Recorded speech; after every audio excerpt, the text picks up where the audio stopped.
DXN, sinimulan po ng mother ko, so sa mga hindi pa ho nakakakilala sa kanya, sinimulan niya po itong kumpanya ng DXN at the age of 61 years old. Opo. So nagawa niya po ito, then sa masasabi ko po, hindi akalain, lumaki po ng lumaki ang grupo dito po sa area nyo sa Bicol. Opo. Yung po ang nakakatuwa. Ako naman po, kung tutuusin, kaya lang po ako naandito. Kung sa sarili ko po, wala pong kakwenta-kwenta ang buhay ko. Pero, opo, pakinggan niyo po ako kasi po, kung bakit po ako naandito, yung po ang alamin yung dahilan.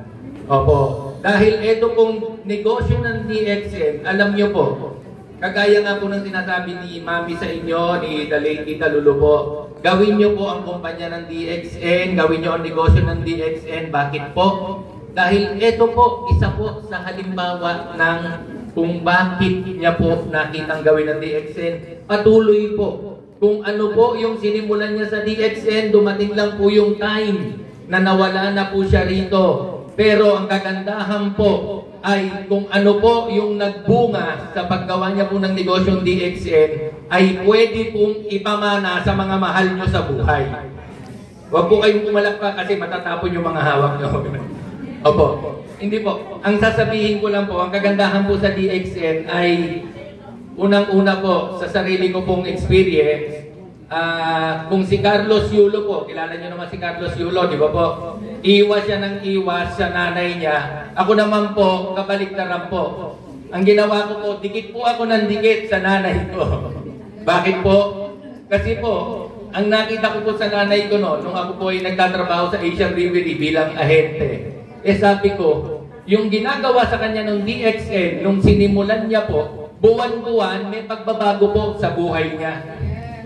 Opo, talagang nakikita ko po yung improvement. So, ang sinabi ko, kung tutulungan ko yung mother ko, nakita ko na kung ano yung biyaya na pinagkakaloob ng DXN, ay pwede rin po akong maambunan nun. Kaya ang ginawa ko po, nag-ala Carlos Yulo ako, nagpa-tumbling-tumbling po ako para mapadikit sa mother ko. Iniwanan ko po yung magiging ahente ko sa Asian Brewery. At yun naman po, nung marami po dito nakakakilala sa akin, madalas po, nakatsinelas lang ako talaga. Ako simple pantalon, t-shirt, ayan, nakikita niyo po ako noon. Kaya wag po kayong magtaka, ako rin po ito ngayon, binihisan lang po ako. Yung pong bihis na yan, gawa po ng DXN yan. Sa madaling salita po, ang DXN, papaguhin po talaga ang buhay nyo, pabubutihin. At ang kagandahan po nun, ang nakakatuwa, ayan, halos magkakasabayan kami lumaki ni Mercy, nagpabata pa ako. Pero ibig sabihin, na-enjoy po namin yung paglaki namin dahil nagkataon na nakita na po namin itong DXN. Alam nyo po, ang kagandahan po dito sa DXN, ayan, yung mga unang punta ko rito, si Sir Sunny Eusebio, yan ang mga isa sa mga una ko nakita. Patuloy pong hindi bumibitaw sa DXN. Bakit po?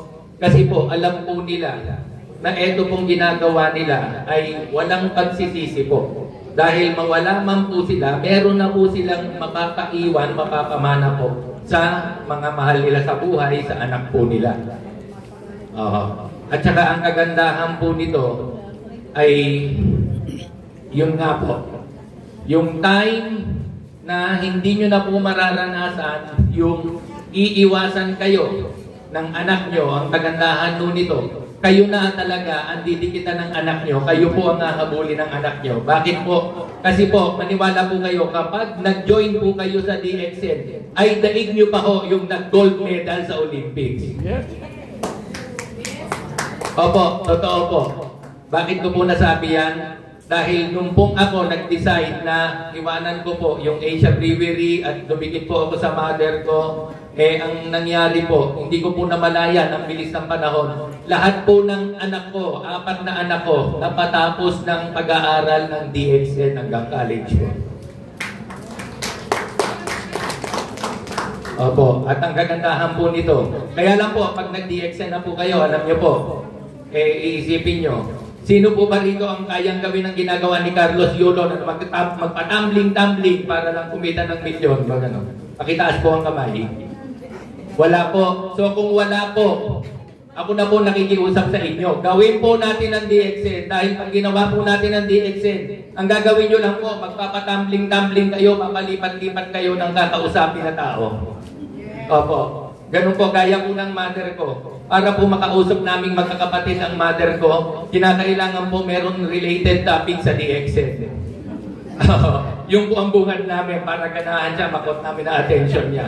So ganun din po ang gawin nyo. Mas mula umaga hanggang gabi, talagang i-share nyo po ang DXN business. Opo, patalon-talon. Ang ginawa po ng mother ko, malayo po itong Bicol, pero ginagawa niya lang po from Paranaque, parang katabing bayan lang ang tingin niya. Pabalik-balik po siya dito. Bakit niya po ginagawa yon?